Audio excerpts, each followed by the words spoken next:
जय श्री राम, जय श्री कृष्ण। स्वागत है आपका इट्स उत्तम ऑफिशियल पर, जहां भक्ति है हर शब्द में और विश्वास हर सुर में।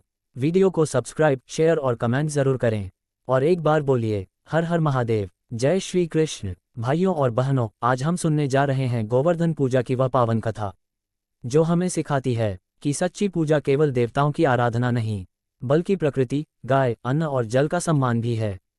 ये पर्व दीपावली के अगले दिन मनाया जाता है। कहते हैं, जब भगवान श्री कृष्ण ने अपने बाल्यकाल में इंद्रदेव का अभिमान तोड़ा, तभी से यह पर्व आरंभ हुआ। कथा कुछ इस प्रकार है।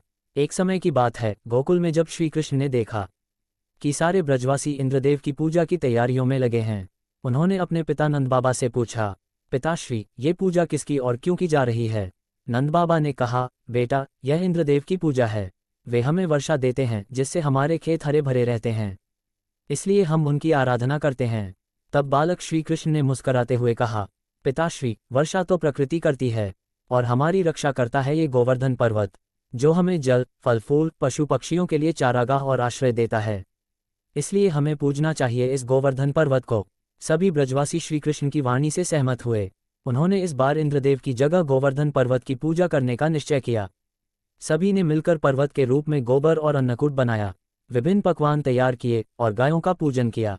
भोग लगाया गया और कहा गया, जय गोवर्धन महाराज। इधर इंद्रदेव को ये बात पता चली। उन्हें क्रोध आया, इन ब्रजवासियों ने मेरी पूजा छोड़ दी। उन्होंने गोकुल पर भयंकर वर्षा कर दी। घनघोर मेघ, बिजली और जल प्रलय जैसा दृश्य बन गया। तब श्री कृष्ण ने अपनी छोटी उंगली से गोवर्धन पर्वत को उठाया और सबको उसके नीचे शरण दी। 7 दिन तक निरंतर वर्षा होती रही, परंतु ब्रजवासी, गौमाता और संपूर्ण गोकुल उस पर्वत के नीचे सुरक्षित रहा। 7वें दिन इंद्रदेव का अभिमान टूट गया। वे श्री कृष्ण के चरणों में आकर बोले, प्रभु, मुझे क्षमा करें। आपने मेरा अहंकार तोड़ा और सच्ची भक्ति का मार्ग दिखाया।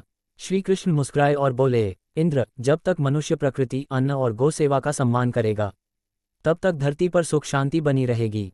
तभी से हर वर्ष दीपावली के अगले दिन हम गोवर्धन पूजा करते हैं, अन्नकूट बनाते हैं, गोबर से पर्वत बनाते हैं और श्री कृष्ण को भोग अर्पित करते हैं।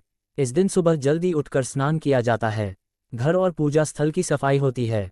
गोबर या मिट्टी से पर्वत का रूप बनाकर उस पर फूल, दूध, दही, मिठाई और अन्नकूट चढ़ाया जाता है। गायों का पूजन किया जाता है। गोवर्धन महाराज की जय जयकार होती है। इस दिन का संदेश बड़ा गहरा है। मनुष्य को अपने अहंकार का त्याग कर प्रकृति और गौ सेवा के प्रति कृतज्ञ होना चाहिए।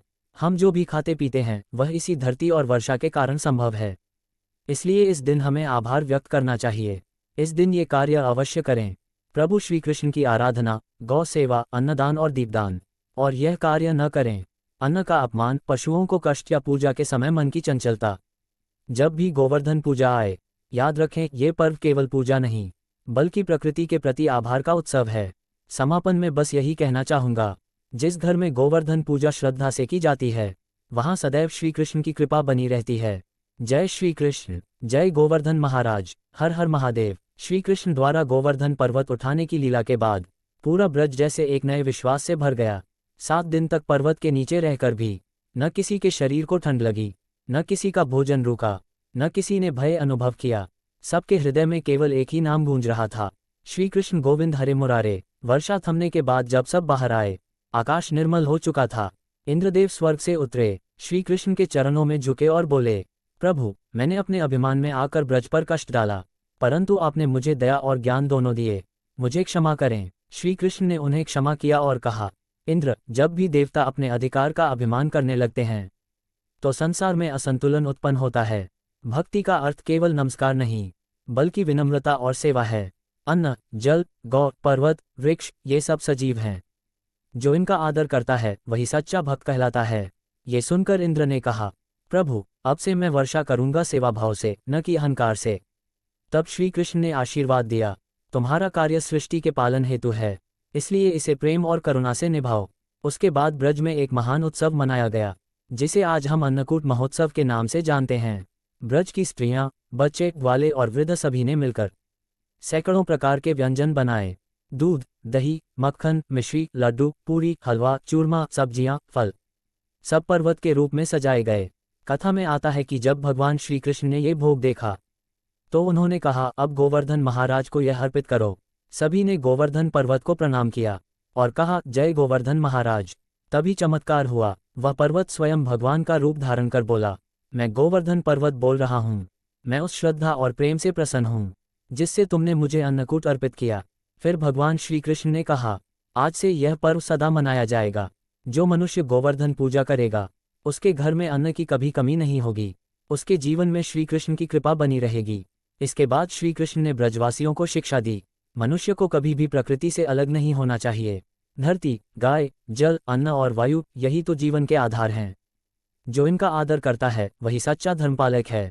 ब्रज में उस दिन से हर वर्ष गोवर्धन पूजा का पर्व मनाया जाने लगा। लोग गोबर या मिट्टी से पर्वत का आकार बनाते, उस पर दीप सजाते, पुष्प चढ़ाते और अन्नकूट अर्पित करते। गायों का पूजन किया जाता और कहा जाता, गोवर्धनधारी श्री कृष्ण की जय। कथा कहती है कि जो व्यक्ति इस दिन श्रद्धा से गोवर्धन पूजा करता है वह अपने जीवन में सुख, शांति और समृद्धि पाता है, क्योंकि यह पर्व केवल पूजा नहीं बल्कि कृतज्ञता का उत्सव है। प्रकृति के प्रति, गाय के प्रति, अन्न और पर्वत के प्रति। श्री कृष्ण ने ये भी कहा, अन्नकूट में भोजन तैयार करो परंतु व्यर्थ न फेंको, क्योंकि यह अन्न जीवन का देवता है। इसलिए इस दिन घरों में तरह तरह के पकवान बनते हैं, पर सबका उद्देश्य होता है प्रभु को अर्पण, न कि विलास। कथा यहीं समाप्त नहीं होती, क्योंकि इस पर्व के माध्यम से श्री कृष्ण ने जो संदेश दिया वह आज भी उतना ही प्रासंगिक है। उन्होंने कहा, जब तक मनुष्य अपने भीतर का इंद्र यानी अहंकार नहीं हराता तब तक सच्चा गोवर्धन पर्व नहीं मना सकता। अर्पण, न कि विलास। कथा यहीं समाप्त नहीं होती, क्योंकि इस पर्व के माध्यम से श्री कृष्ण ने जो संदेश दिया वह आज भी उतना ही प्रासंगिक है। उन्होंने कहा, जब तक मनुष्य अपने भीतर का इंद्र यानी अहंकार नहीं हराता तब तक सच्चा गोवर्धन पर्व नहीं मना सकता। ब्रज में अन्नकूट उत्सव समाप्त हुआ। चारों ओर भक्ति, उल्लास और प्रेम की लहर दौड़ गई। गायें शांत भाव से रंभा रही थीं, बच्चे श्री कृष्ण के इर्द गिर्द नाच रहे थे और नंद बाबा, यशोदा माता सहित समस्त ब्रजवासी श्री कृष्ण की लीला पर मंत्रमुग्ध थे। शाम का समय था, गोवर्धन पर्वत दीपों की पंक्तियों से जगमगा रहा था। चारों दिशाओं में एक ही स्वर गूंज रहा था, गोवर्धनधारी श्री कृष्ण की जय। तभी श्री कृष्ण धीरे से मुस्कुराए और बोले, प्रेम ही सच्ची पूजा है। कर्म में सेवा, वाणी में नम्रता और हृदय में श्रद्धा, यही गोवर्धन पूजा का सार है। नंद बाबा ने कहा, लाला, आज हमने देखा कि तूने सबकी रक्षा की, हमारा मार्ग दिखाया। अब बता, इस पर्व का असली अर्थ क्या है? श्री कृष्ण ने कहा, पिताश्री, ये पर्व केवल देवताओं की पूजा नहीं बल्कि प्रकृति के साथ एकता का उत्सव है। जब मनुष्य धरती, पर्वत, जल, गाय, वृक्ष और अन्न का सम्मान करना सीख लेता है तभी उसका जीवन ईश्वरीय बनता है। ये पर्व हमें याद दिलाता है कि भगवान बाहर नहीं, इसी सृष्टि के हर अंश में हैं। अन्न का एक कण भी ईश्वर का अंश है। गाय केवल पशु नहीं, माता है। वृक्ष केवल लकड़ी नहीं, जीवन है। और पर्वत केवल पत्थर नहीं, संरक्षण का प्रतीक हैं। सब ब्रजवासी ध्यानपूर्वक सुन रहे थे। श्री कृष्ण आगे बोले, इसलिए हर वर्ष ये पर्व मनाया जाए ताकि हम अपने जीवन में प्रकृति के प्रति आभार बनाए रखें। जो मनुष्य ये पूजा करता है वह अपने भीतर के अहंकार को भी मिटाता है, क्योंकि गोवर्धन पूजा का अर्थ है, अहम का पर्वत गिरा दो और विश्वास का पर्वत उठाओ। इसके बाद श्री कृष्ण ने सबको अन्नकूट प्रसाद वितरित किया। ब्रज में गीत गाए गए, नृत्य हुआ और सब ने कहा, आज से हर वर्ष हम ये पूजा श्रद्धा से करेंगे। यशोदा माता ने अपने लल्ला को गले लगाया और बोली, लाल, तू केवल हमारा नहीं, सबका रखवाला है। श्री कृष्ण मुस्कुराए और बोले, माँ, जब तक प्रेम रहेगा मैं सबका रहूंगा। कथा के अंत में श्री कृष्ण ने यही कहा, धर्म किसी बाहरी आडंबर का नाम नहीं बल्कि प्रेम और करुणा का नाम है। सच्चा धर्म वही है जो दूसरों के जीवन में प्रकाश लाए। और इस प्रकार गोवर्धन पूजा की कथा पूर्ण होती है। ये पर्व केवल एक धार्मिक आयोजन नहीं बल्कि हमें ये याद दिलाने वाला दिन है कि मनुष्य और प्रकृति एक दूसरे के पूरक हैं। जिसने इस सत्य को समझ लिया उसका जीवन सदा आनंदमय हो जाता है।